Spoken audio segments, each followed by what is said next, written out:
ये क्या है? Oh no! ভারতীয় ভূখণ্ডে হামলার অভিযোগ অস্বীকার করল পাকিস্তান। সংঘাত বন্ধে তৎপর আন্তর্জাতিক মহল। জম্মুতে অনুপ্রবেশকালে 7 সন্ত্রাসী নিহত।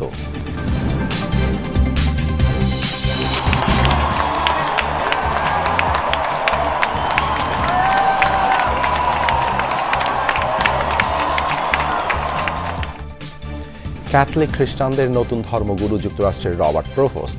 পোপ চতুর্দশ লিও নামে পাবেন পরিচিতি।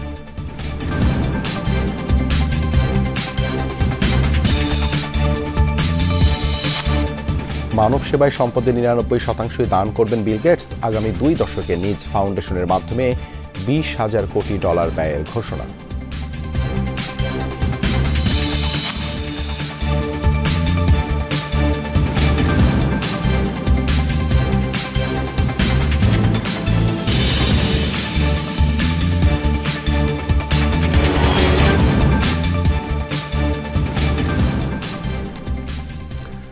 এতক্ষণ শিরোনাম দেখছিলেন, আপনাদের সাথে আছি আমি দেবাশিস রঞ্জন সরকার। ভারতের 3 সামরিক স্থাপনা সহ সীমান্তবর্তী অঞ্চলগুলোয় হামলা চালিয়েছে পাকিস্তান। ছোড়া হয় কমপক্ষে 8টি ক্ষেপণাস্ত্র, এমন অভিযোগ নয়াদিল্লির। বড় ধরনের হামলা ঠেকাতে ব্ল্যাক আউট রাখা হয় বেশ কয়েকটি অঞ্চল। তবে বানোয়াট আখ্যা দিয়ে এই দাবি অস্বীকার করেছে ইসলামাবাদ। পাল্টাপাল্টি দাবির মধ্যেই নিয়ন্ত্রণ রেখা বা LOCতে ব্যাপক গোলাগুলি হয়েছে দুদেশের সেনাদের মধ্যে। বৃহস্পতিবার রাতে হঠাৎ ভারত নিয়ন্ত্রিত জম্মু সহ একাধিক অঞ্চলের আকাশে দেখা মেলে ড্রোন সদৃশ বস্তুর। নয়াদিল্লির অভিযোগ, দেশটির অন্তত 15টি স্থানে একযোগে ড্রোন ও ক্ষেপণাস্ত্র হামলা চালিয়েছে পাকিস্তান। এই হামলা প্রতিহতের দাবিও করেছে নয়াদিল্লি। এ সময় নিয়ন্ত্রণ রেখা বরাবর বেশ কয়েকটি বিস্ফোরণের শব্দ শোনা যায়। বড় ধরনের আক্রমণ মোকাবেলায় ব্ল্যাকআউট রাখা হয় জম্মুর সাতওয়ারি, সাম্বা, আর্নিয়া সহ বিভিন্ন এলাকা। একাধিক সূত্রের বরাতে ভারতীয় গণমাধ্যমগুলোয় বলা হয়, এসব এলাকায় অন্তত 8টি ক্ষেপণাস্ত্র ছুড়েছে ইসলামাবাদ। অবন্তিপুরা, শ্রীনগর, জম্মু, পাঠানকোট। ভারতের উত্তর আর পশ্চিমাঞ্চলে ড্রোন ও ক্ষেপণাস্ত্র দিয়ে হামলার চেষ্টা করেছে পাকিস্তান। এর মধ্যে শ্রীনগর, জম্মু, পাঠানকোট, অমৃতসর সহ আরও অনেক এলাকা রয়েছে। আকাশ প্রতিরক্ষা ব্যবস্থার সাহায্যে তা প্রতিহত করা হয়েছে। এসব অঞ্চল থেকে এখন ধ্বংসাবশেষ উদ্ধার করা হচ্ছে। তবে ভারতের অভিযোগকে রীতিমতো উড়িয়ে দিয়েছে পাকিস্তান। দাবি, পুরো ঘটনায় দিল্লির নিছক সাজানো গল্প। গতকাল থেকে ভারতের 15টি স্থানে পাকিস্তানের হামলার একটি গুঞ্জন তৈরি করেছে ভারত। দিল্লি যে বিষয়ে বলছে তার পুরোটাই একটা কল্পিত ও সাজানো গল্প, শুনতেও হাস্যকর। ভারত আর তাদের সেনাবাহিনী অষ্টাদশ নাকি 21 শতাব্দীতে বাস করে, কারণ এই যুগে প্রতিটি ক্ষেপণাস্ত্রেরই একটা ডিজিটাল ফুটপ্রিন্ট থাকে যা শনাক্ত করা যায়। পাল্টাপাল্টি অভিযোগ, দাবি দেওয়ার মধ্যেই নিয়ন্ত্রণ রেখা বরাবর গোলাগুলি হয়েছে ভারত পাকিস্তানের সেনাদের মধ্যে। শুক্রবার সকালে কুপওয়ারা ও উরিতে চলে গুলিবর্ষণ। এর আগে বৃহস্পতিবার পাকিস্তান জুড়ে ড্রোন হামলা চালায় ভারত। নয়াদিল্লির ছোড়া 29টির মধ্যে 25টি ড্রোন ভূপাতিতের দাবি করে ইসলামাবাদ। এছাড়াও মঙ্গলবার চীনা যুদ্ধবিমান ব্যবহার করে ভারতের অন্তত 2টি ফাইটার জেট ধ্বংস করে পাকিস্তান। 2 মার্কিন কর্মকর্তার বরাতে এমন তথ্য জানিয়েছে বার্তা সংস্থা রয়টার্স। অনিক রহমান, যমুনা নিউজ। 2 পরমাণু শক্তিধর ভারত পাকিস্তানের উত্তেজনা নিরসনে চলছে আন্তর্জাতিক বিভিন্ন পক্ষের তৎপরতা। এই উদ্যোগে নেতৃত্ব দিচ্ছে যুক্তরাষ্ট্র। মার্কিন পররাষ্ট্র দপ্তরের মুখপাত্র টমি ব্রুজ জানিয়েছেন, দেশ দুটির শীর্ষ পর্যায়ের সাথে যোগাযোগ অব্যাহত রেখেছে ওয়াশিংটন। দুপক্ষের সরাসরি আলোচনার তাগিদ দিয়েছেন মার্কিন পররাষ্ট্রমন্ত্রী মার্কো রুবিও। মধ্যস্থতায় আগ্রহীদের তালিকায় রয়েছেন তুরস্ক ও ইরানও। উপসাগরীয় কয়েকটি দেশও যুক্ত হয়েছে এই চেষ্টায়।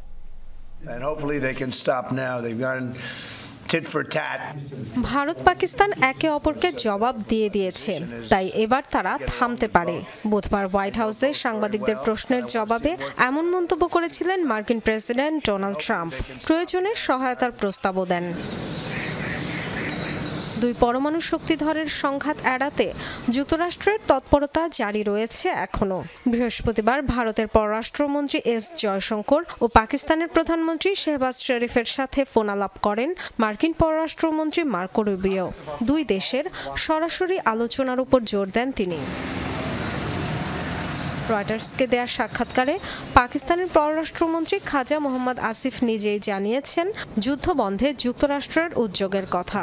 বলেছেন উপসাগরীয় দেশগুলোও যুক্ত হয়েছে এ চেষ্টায়, তবে ভারতের অসহযোগিতায় তা অসম্ভব হয়ে পড়ছে বলে অভিযোগ করেন। আমাদের এবং ভারতের সাথে সুসম্পর্ক রয়েছে এমন আরব বা উপসাগরীয় কয়েকটি দেশও অবিলম্বে উত্তেজনা বন্ধের পরামর্শ দিয়েছে। তবে ভারত প্রতিটি দিন এমন কোনো না কোনো আচরণ করছে যাতে এই অঞ্চলে সংঘাতের শঙ্কা বাড়ছে। ভারত পাকিস্তান যুদ্ধ বন্ধে আগেই মধ্যস্থতায় আগ্রহ প্রকাশ করেছে ইরান। পররাষ্ট্রমন্ত্রী আব্বাস আরাকচি পর্যায়ক্রমে সফর করেছেন দুটি দেশেই। সংঘাত থেকে বিরত থাকার আহ্বান জানিয়েছেন দুপক্ষের প্রতি। আমাদের প্রত্যাশা এই অঞ্চলে উত্তেজনা নিরসন করবে ভারত পাকিস্তান। এই অঞ্চলে শান্তি, বিশেষ করে প্রতিবেশী দেশগুলোর মধ্যে অর্থনৈতিক সহযোগিতা বাড়ানো দরকার। ভারত পাকিস্তান সংঘাতে জড়ালে ব্যাপক প্রাণহানির শঙ্কা তুরস্কের প্রেসিডেন্ট এরদোগানের। তাই যে কোনো মূল্যে আলোচনার মধ্য দিয়ে বিবাদ মেটানোর পক্ষে তিনি। পেহেলগামের সন্ত্রাসী হামলার ঘটনায় আন্তর্জাতিক তদন্ত চান এরদোগান। পেহেলগামের সন্ত্রাসী হামলায় পাকিস্তানের দেয়া আন্তর্জাতিক তদন্তের প্রস্তাবকে গুরুত্বপূর্ণ মনে করছে তুরস্ক। আমরা উদ্বিগ্ন, কারণ এই সংঘাতে অনেক বেসামরিক প্রাণ হারিয়েছেন। ভারত পাকিস্তানের উত্তেজনা কমাতে এবং তাদের মধ্যে সংলাপের ব্যবস্থা করতে আমরা সব ধরনের প্রচেষ্টা অব্যাহত রেখেছি। ভারত পাকিস্তান দুই পরমাণু শক্তিধরের সংঘাত বন্ধে উভয় পক্ষকে সংযত হওয়ার আহ্বান জানিয়েছে চীন, রাশিয়া, ইউরোপীয় ইউনিয়নও। Dorothy Tustin, Jamuna news. Pakistan থেকে ভারত নিয়ন্ত্রিত জম্মু কাশ্মীরে অনুপ্রবেশের সময় অন্তত 7 সন্ত্রাসীকে হত্যার দাবি করেছে দেশটির সীমান্তরক্ষী বাহিনী বিএসএফ। নয়াদিল্লির দাবি, সন্ত্রাসীরা নিষিদ্ধ সংগঠন জইশ-ই-মোহাম্মদের সদস্য। বৃহস্পতিবার স্থানীয় সময় রাতে জম্মু কাশ্মীরের সাম্বা সেক্টরে অনুপ্রবেশের সময় ভারতের নজরদারি গ্রিড সন্ত্রাসীদের একটি দলকে শনাক্ত করে। একাধিক সূত্রের বরাতে এনডিটিভি জানায়, ভারতের নিরাপত্তা বাহিনীর মনোযোগ সরাতে ওই সময় পাক সেনারা ধান্দার পোস্ট থেকে লাগাতার গুলি ছুটছিল। দুপক্ষের পাল্টাপাল্টি আক্রমণে পাকিস্তানের নিরাপত্তা পোস্টটি ব্যাপক ক্ষতিগ্রস্ত হয়েছে বলেও দাবি করেছে বিএসএফ। ভারত পাকিস্তান যুদ্ধ পরিস্থিতিতে চরম আতঙ্কে দিন কাটাচ্ছেন দুদেশেরই সীমান্তবর্তী এলাকার বাসিন্দারা। বাধ্য হয়ে ঘরবাড়ি ও গবাদি পশু ছেড়ে নিরাপদ আশ্রয়ের খোঁজে ছুটছেন অনেকে। জীবিকার তাগিদে জীবনের ঝুঁকি নিয়েও নিজ বাড়িতেই থাকছেন অনেকে। হামলার সংখ্যায় কাটছে প্রতিটি মুহূর্ত। যুদ্ধ বন্ধ এবং শান্তি ফেরার প্রত্যাশা তাদের। হামলা সতর্কতায় বাজছে সাইরেন, চলছে ব্ল্যাকআউট, চারদিকে ঘুটঘুটে অন্ধকার। পরিবার নিয়ে আতঙ্কে অসহায় অবস্থায় কাশ্মীরের বাসিন্দারা। ভারত নিয়ন্ত্রিত কিংবা পাকিস্তান নিয়ন্ত্রিত কাশ্মীরের দুই পারেই দুর্বিষহ হয়ে উঠেছে বাসিন্দাদের জীবন। শুধু কাশ্মীরই নয়, দুদেশের সীমান্তবর্তী অন্যান্য এলাকার মানুষগুলো প্রতিটি মুহূর্ত কাটাচ্ছেন আতঙ্কে। অনেকেই ছাড়ছেন বাড়িঘর, গবাদি পশু ও জীবিকা ফেলে ছুটছে অনিশ্চয়তার পথে। পাকিস্তানের পাঞ্জাবের দরিদ্র কৃষক মোহাম্মদ আমান পরিবারের নারী ও শিশুদের পাঠিয়ে দিয়েছেন নিরাপদ আশ্রয়ে, কিন্তু ঝুঁকির মাঝেও নিজে রয়ে গেছেন জীবিকার তাগিদে। কয়েকটি গ্রামের মানুষ নিরাপদ জায়গায় সরে গেছে। সময় খুবই কম ছিল, তাই সাথে মালামালও নিতে পারেনি। গম কাটার মৌসুম চলছে, তাই বাধ্য হয়ে শুধু নারী, শিশু ও বৃদ্ধদের পাঠিয়ে দিচ্ছে। ড্রোন হামলায় ক্ষতিগ্রস্ত ভারতের এই গ্রামের বেশ কিছু ঘরবাড়ি। আর যুদ্ধ চান না বাসিন্দারা, ফিরতে চান স্বাভাবিক জীবনে। গবাদি পশু ও সমস্ত জিনিসপত্র ধ্বংস হয়ে গেছে আমাদের, আর কিছুই বাকি নেই। এই গোলাবর্ষণ থামাতে হবে। আল্লাহর দোহাই, শান্তি দিন আমাদের। এক সরকারি কর্মকর্তা আমাদের যত দ্রুত সম্ভব এলাকা ছাড়তে বলেছেন। পায়ে হেঁটে, গাড়িতে যেভাবে পেরেছে এলাকা ছেড়েছে। আমরা এখনো রয়ে গেছি। রাতে সব লাইট বন্ধ রাখতে বলা হয়েছে। পরিস্থিতি খুব খারাপ। ভয়াবহ যুদ্ধ পরিস্থিতিতে ভারত পাকিস্তান দুই অংশেরই সীমান্তবর্তী অনেক এলাকায় বন্ধ ঘোষণা করা হয়েছে শিক্ষা প্রতিষ্ঠান। রেজওয়ানা সাইমা, যমুনা নিউজ। সামরিক বাহিনীকে সমর্থন জানিয়ে হাজারো মানুষের বিক্ষোভ হয়েছে পাকিস্তানের করাচিতে। বুধবার পাকিস্তানের সবচেয়ে বড় শহরটিতে ধল নামে সাধারণ নাগরিকদের। সেনাদের সমর্থনে রাজনৈতিক দল মুত্তাহিদা কাওমি মুভমেন্ট পাকিস্তানের ডাকে এই সমাবেশে যোগ দেন তারা। ব্যানার, পতাকা হাতে ভারত বিরোধী স্লোগানে মুখরিত হয় করাচি সড়ক। এ সময় ভারতের ক্ষেপণাস্ত্র হামলার জবাব দিতে পাকিস্তানের সেনাদের যে কোনো পদক্ষেপের প্রতি পূর্ণ সমর্থন জানান তারা। গেল মাসে পেহেলগামে সন্ত্রাসী হামলার জেরে পাকিস্তানের সামরিক অভিযান চালায় ভারত। ভারত সরকারের নির্দেশে দেশটির অভ্যন্তরে বন্ধ করে দেওয়া হয়েছে 8,000-এর বেশি এক্স অ্যাকাউন্ট। এলন মাস্কের মালিকানাধীন প্রতিষ্ঠানটির নির্দেশনা মানলেও এটিকে আখ্যা দিয়েছেন বাক স্বাধীনতার লঙ্ঘন হিসেবে। নির্দেশ অমান্য করলে বড় অঙ্কের জরিমানা ছাড়াও দেশীয় কর্মীদের কারাদণ্ডের ঝুঁকি রয়েছে বলে জানিয়েছে এক্স। বন্ধ হওয়া অ্যাকাউন্টগুলোর মধ্যে রয়েছে আন্তর্জাতিক গণমাধ্যম এবং প্রভাবশালী ব্যবহারকারী। ভারতীয় নাগরিকরা এই প্রোফাইলগুলো আর দেখতে পাবেন না। অবশ্য সেগুলো সচল থাকবে বিশ্বের অন্যান্য দেশে। আবারও আমন্ত্রণ, দেখছেন যমুনা আই ডেস্ক।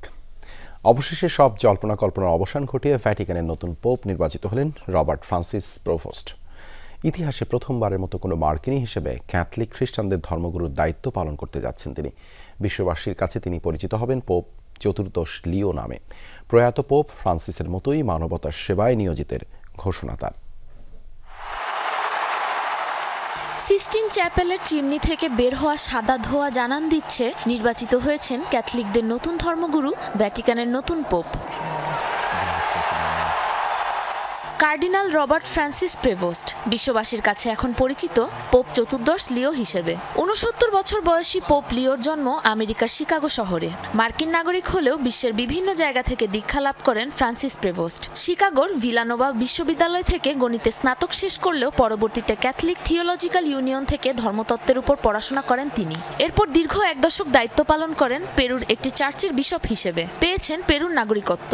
তিনি প্রথম পোপ যিনি একাধারে মার্কিন যুক্তরাষ্ট্রেরও নাগরিক। তাকে ভ্যাটিকানের বিশপ নির্বাচন প্রক্রিয়ার তত্ত্বাবধানে নিযুক্ত করেন প্রয়াত পোপ ফ্রান্সিস। প্রিয় ভাই ও বোনেরা, আপনাদের সকলের উপর শান্তি বর্ষিত হোক। আমি চাই শান্তির এই বার্তা আপনাদের হৃদয়ে প্রবেশ করুক, আপনাদের পরিবার ও সকল মানুষের কাছে পৌঁছাক। পৃথিবীর সকল মানুষের উপর শান্তি বর্ষিত হোক। ঈশ্বরের ভালোবাসায় সিক্ত হয়ে নির্ভয়ে ও ঐক্যবদ্ধভাবে একে অপরের হাতে হাত রেখে আসুন আমরা এগিয়ে যাই। মানবতার পাশে দাঁড়িয়ে সৃষ্টি করি বিশ্ব শান্তির অনন্য নজির। পোপ ফ্রান্সিসের পর ভ্যাটিকানের নতুন পোপ নির্বাচনে অনুষ্ঠিত হয়েছে 2 দিনব্যাপী গোপন ভোট গ্রহণ। বিশ্বের 70টি দেশের 133 জন কার্ডিনালের যাচাই বাছাইয়ের ভিত্তিতে নির্বাচিত হলেন ভ্যাটিকানের প্রথম মার্কিন পোপ। আশা, প্রয়াত পোপ ফ্রান্সিসের মতোই দুস্থ ও অসহায় মানুষের সেবায় নিবেদিত প্রাণ হবেন পোপ লিও।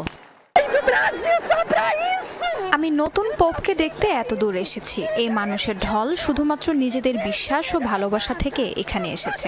আশা করছি তিনি শ্রেষ্ঠ পোপ হবেন। আমি খুবই খুশি এবং উচ্ছ্বসিত। এরকম কিছু নিজ চোখে দেখা সত্যি এক অভিজ্ঞতা। সেন্ট পিটার্স ব্যাসিলিকায় প্রার্থনার মাধ্যমে শেষ হয়েছে নতুন পোপের নির্বাচন প্রক্রিয়া। নবনিযুক্ত পোপ লিওকে অভিনন্দন জানিয়েছেন যুক্তরাষ্ট্র, ফ্রান্স, জার্মানি, গ্রিস, ব্রাজিল সহ বিশ্বের প্রায় সব রাষ্ট্রের ক্ষমতাধর নেতারা। সাবরিনা নুসরাত, যমুনা নিউজ। স্টিল ও অ্যালুমিনিয়ামের উপর আরোপিত 25% মার্কিন শুল্ক থেকে রেহাই পেল যুক্তরাজ্য। বৃহস্পতিবার ওয়াশিংটন লন্ডন নতুন এক বাণিজ্য চুক্তির আওতায় এই কর ছাড় সুবিধা পাবে দেশটি। চুক্তি অনুযায়ী ব্রিটিশ গাড়ির উপর আরোপিত 27.5% শুল্ক কমিয়ে 10% করেছে যুক্তরাষ্ট্র। তবে ঢালাওভাবে যেসব দেশগুলোর উপর 10% শুল্ক আরোপ হয়েছিল তা বজায় থাকবে যুক্তরাজ্যের ওপরও। বিনিময়ে মার্কিন পণ্যের জন্য ইথানলের উপর থেকে শুল্ক প্রত্যাহার করে নিচ্ছে ব্রিটিশ প্রশাসন।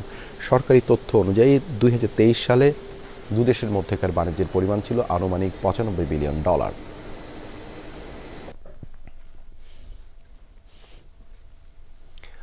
রাশিয়া তেলবাহী জাহাজের গোপন বহরের উপর নতুন করে নিষেধাজ্ঞা আরোপ করতে যাচ্ছে যুক্তরাজ্য। ব্রিটিশ প্রধানমন্ত্রী কেইর স্টারমার জানিয়েছেন এই সিদ্ধান্ত ব্রিটিশ কর্তৃপক্ষের অভিযোগ গেল বছরের শুরু থেকে এই পর্যন্ত $24 বিলিয়ন বেশি তেল পরিবহন করা হয়েছে বহরটির অন্তত 100 জাহাজের মাধ্যমে।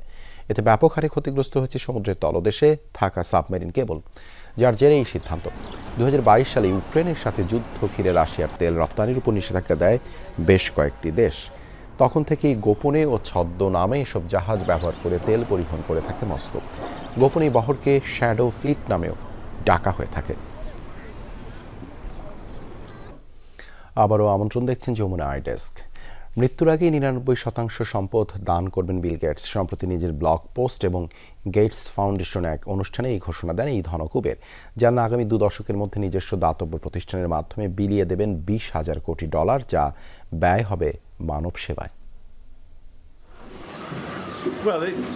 বিল গেটস এক নামেই যাকে চেনে পুরো বিশ্ব। প্রযুক্তি প্রতিষ্ঠান মাইক্রোসফটের সহ প্রতিষ্ঠাতা, বর্তমানে বিশ্বের 5ম ধনী ব্যক্তি। তার বিশ্বাস, ধনী ব্যক্তিদের দায়িত্ব তাদের সম্পদ সমাজে ফিরিয়ে দেয়া। তাই ঘোষণা দিলেন আগামী 20 বছরের মধ্যে দান করবেন নিজের 99% সম্পদ। 3টি লক্ষ্য পূরণে কাজ করবে তার বিপুল অর্থ, যার অন্যতম মা ও শিশুদের প্রাণঘাতী রোগ থেকে মুক্ত করা, ম্যালেরিয়া ও হামের মতো সংক্রামক রোগ নির্মূল এবং কোটি কোটি মানুষের দারিদ্র্য বিমোচন। 2022 সালে এমন পরিকল্পনা জানিয়ে সামাজিক মাধ্যমে তিনি পোস্ট করেছিলেন, জানান তার মৃত্যুর পর ধাপে ধাপে দান করা হবে সম্পদ। হঠাৎই সিদ্ধান্ত বদলান। বৃহস্পতিবার এক ব্লগ পোস্টে লেখেন, জীবিত অবস্থাতেই বিলিয়ে দিতে চান বিপুল অর্থ সম্পদ, যেন কেউ তার প্রতি প্রশ্ন তুলতে না পারে। 2045 সালের মধ্যে নিজের দাতব্য প্রতিষ্ঠান গেটস ফাউন্ডেশনের মাধ্যমে দান করবেন $20,000 কোটি। ওই বছরের 31 ডিসেম্বর বন্ধ করে দেওয়া হবে সংস্থাটি। এরই মধ্যে স্বাস্থ্য ও উন্নয়ন প্রকল্পে গেটস ফাউন্ডেশন ব্যয় করেছে $10,000 কোটি মার্কিন ডলার। বিল গেটস চান তার অর্থ দিয়ে মানুষের জন্য এখনই কিছু করা হোক, তাই ফাউন্ডেশনকে স্থায়ী না রেখে নির্দিষ্ট সময়ের মধ্যেই সব খরচের পরিকল্পনা নিয়েছেন তিনি। যদি আমরা ফাউন্ডেশনটাকে চিরস্থায়ী করার চিন্তা বাদ দেই, তাহলে এখনই অনেক বেশি খরচ করতে পারবো। 20 বছর পরও অনেক ধনী ব্যক্তি থাকবেন বিশ্বে। ভবিষ্যতের চ্যালেঞ্জগুলো আরো ভালোভাবে মোকাবিলা করতে পারবেন তারা। তবে ব্লুমবার্গের তথ্য অনুযায়ী মোট সম্পদের 99% দান করার পরও $100 কোটি থেকে যাবে বিল গেটসের হাতে। রেজওয়ানা সাইমা, যমুনা নিউজ। স্বল্প পাল্লার ব্যালিস্টিক মিসাইল ও আর্টিলারির পরীক্ষা চালিয়েছে উত্তর কোরিয়া। তত্ত্বাবধানে ছিলেন সর্বোচ্চ নেতা কিম জং উন। বৃহস্পতিবার দেশটির গোপন এক স্থানে করা হয় এ মহড়া। এতে 600 millimetre multiple launch rocket system ও হওয়াসাং-11 নামের ট্যাকটিক্যাল ব্যালিস্টিক ক্ষেপণাস্ত্রের সক্ষমতা যাচাই করা হয়। মহড়া ঘিরে নতুন করে উদ্বেগ জানিয়েছে প্রতিবেশী দেশগুলো। এছাড়াও উত্তর কোরিয়ার পূর্ব উপকূল থেকে একাধিক ব্যালিস্টিক মিসাইল ছোঁড়ার দাবি করেছে দক্ষিণ কোরিয়া, জাপান। মেক্সিকোতে একটি কনসার্টের স্টেজ ভেঙে অন্তত 7 জন আহত হয়েছে। স্থানীয় সময় বৃহস্পতিবার মেক্সিকো সিটিতে হয় দুর্ঘটনা। কর্তৃপক্ষ জানায় মা দিবস উপলক্ষে আয়োজিত একটি সঙ্গীতানুষ্ঠানের জন্য তৈরি করা হয়েছিল মঞ্চটি। প্রবল দমকা হাওয়ার কারণেই হঠাৎ ভেঙে পড়ে মঞ্চের একটি অংশ। এতেই হয় দুর্ঘটনা। এর পরপরই ঘটনাস্থলে আহতদের সেবা দেন জরুরি সেবা কর্মীরা। গুরুতর আহত দুজনকে পাঠানো হয় হাসপাতালে।